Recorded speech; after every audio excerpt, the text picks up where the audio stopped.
en direct de la cathédrale de Lausanne. Dans cette vidéo, on va aborder plusieurs points, à savoir le format Vlog 360, le contenu déjà présent sur la chaîne, l'Instagram et les ambitions pour cette chaîne, principalement. Voilà, c'est les 4 thèmes qu'on va aborder dans cette vidéo. Alors, les Vlogs 360 que je prévois de faire tous les mois, c'est dans le but de parler de ce qu'il y a derrière la chaîne, de montrer un peu les backstage, les réflexions, comment je construis comment je bosse sur mes vidéos, enfin, le tournage, mon studio de tournage qui est mon super appartement, une pièce. Donc c'est ma chambre, mon bureau, mon salon, mon studio de tournage, ma salle à manger, l'endroit où je mets à sécher mon linge également. C'est la dure vie de gens qui n'ont pas beaucoup d'argent. Et donc le but, ça serait de faire ces vlogs en les présentant depuis un endroit un peu insolite comme ici, la cathédrale de Lausanne. Et ce format vlog 360, lui, devrait sortir tous les premiers ou tous les 2 du mois. Je verrai aussi si le format marche et intéresse, hein, évidemment. On verra bien. Instagram. Je prévoyais d'ouvrir un Instagram à 500 abonnés sur la chaîne pour parler justement des backstage de la chaîne, de ce qu'il y a derrière la caméra.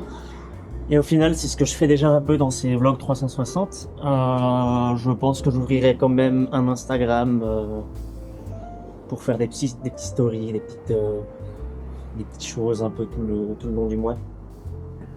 Alors, on est dans la tour de la cathédrale de Lausanne, dans le beffroi, et il y a une histoire assez intéressante ici. C'est qu'il y a un gay qui crie l'heure tous les soirs. Donc maintenant c'est de 22h à 2h du matin. Donc à toutes les heures, il crie aux 4 faces de la tour. C'est le gay. Il a sonné 10. Il a sonné 10. Et c'est purement du patrimoine culturel maintenant, mais à l'époque il avait une utilité. Dans les années 1600 AD ou 1400 AD, je sais plus, j'ai un blanc. Il y a une partie de la vieille ville de Lausanne qui a flambé, une bonne partie même, et depuis on a installé un guet dans la cathédrale qui veillait à ce qu'il n'y ait pas d'incendie. D'ailleurs, à ce propos, le mot le couvre-feu, il vient pas de nulle part.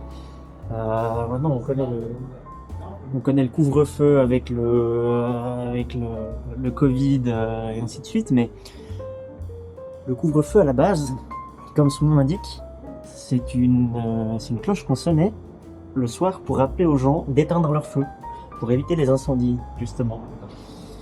Et pour revenir au guet de la cathédrale de Lausanne, il y en a, je crois, une vingtaine en Europe.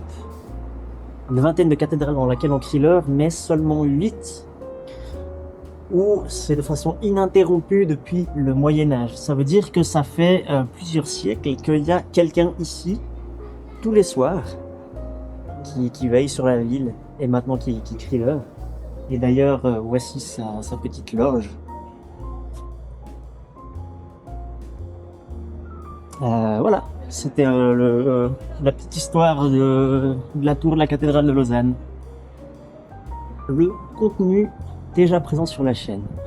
Il y a principalement 2 choses actuellement sur la chaîne, c'est du contenu rétro et nostalgique, mais surtout de l'urbex.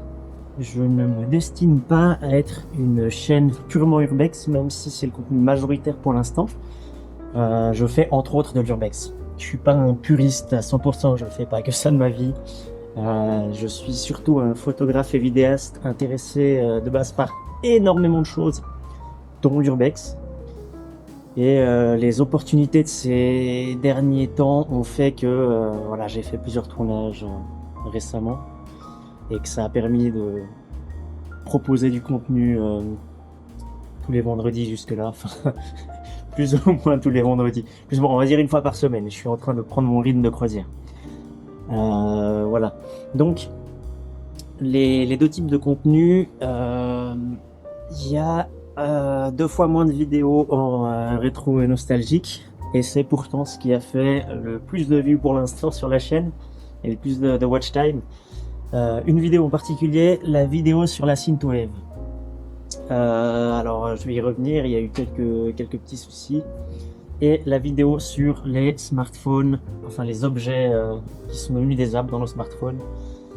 Et alors ça, c'est un type de contenu qui est chouette à faire, qui semble pouvoir intéresser quand même, mais ça prend énormément de temps entre la recherche de l'idée, l'écriture, le tournage, la recherche d'images, d'illustrations, et ainsi de suite. Ça prend beaucoup de temps, et pour l'instant, les 2 vidéos que j'ai fait dans cette thématique-là, ça n'a pas été super concluant. La première, c'est la vidéo sur la synthwave. Alors, j'avais monté toute une narration autour de la chanson Night Call de Kavinsky, principalement la version de la cérémonie de clôture des JO avec Angèle et Phoenix. Et j'ai testé, j'ai publié 24 heures avant la vidéo déjà pour voir s'il y avait été souci de droit d'auteur avant de la diffuser. Tout allait bien. Alors, il y avait des soucis de droit d'auteur qui n'impactaient pas la chaîne, hormis la démonétisation, ce qui est pas un problème vu que je suis loin pas monétisé. Et quelques secondes d'Indochine qui font que la chanson était bloquée en Russie. Ce qui est pas si grave non plus à mon échelle. Voilà, c'est pas de manquer de public russe qui va me clouer au sol. Mais il y a eu un problème.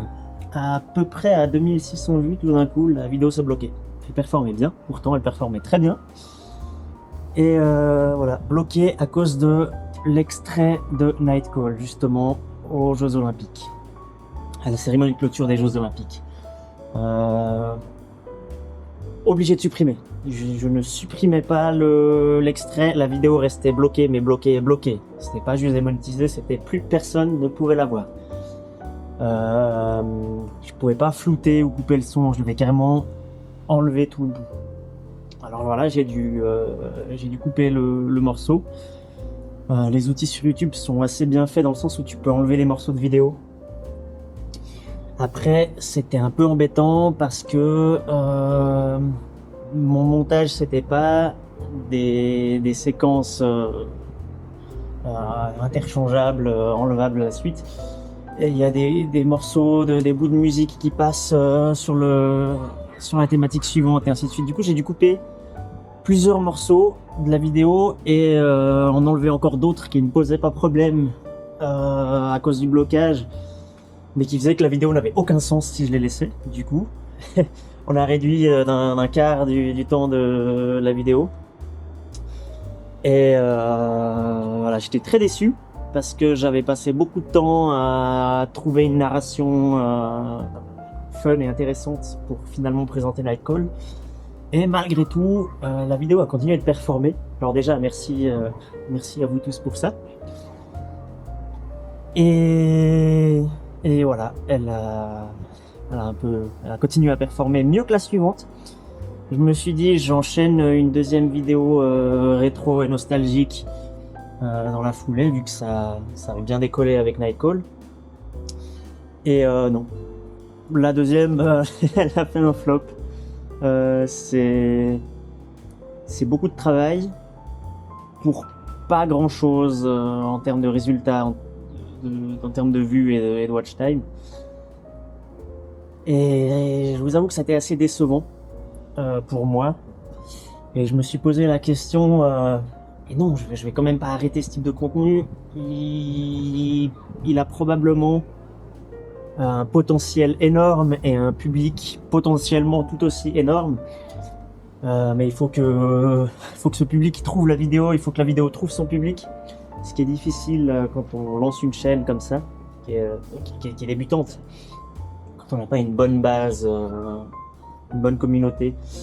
Donc, étant donné que c'est pour l'instant énormément de travail pour de très faibles résultats, je vais pas faire de vidéos rétro ou nostalgiques toutes les semaines. plutôt une fois par mois, peut-être une à deux fois par mois.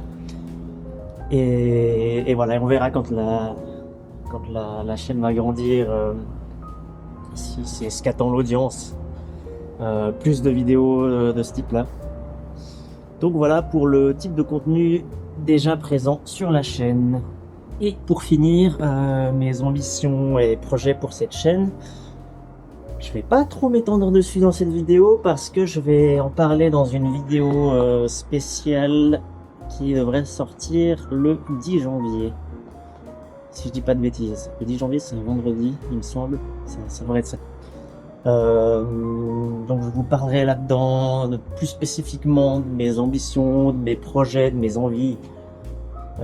J'ai déjà des idées relativement précises pour l'avenir de cette chaîne. Bien sûr, il faut aussi prendre en compte le facteur, est-ce que je peux dire opportunisme. J'ai des idées, des projets, mais c'est pas une route toute tracée, hein. Il y a des choses qui pourraient arriver, qui pourraient me faire prendre une direction ou une autre, entre autres l'influence de l'audience. Donc on verra où cette chaîne me mènera.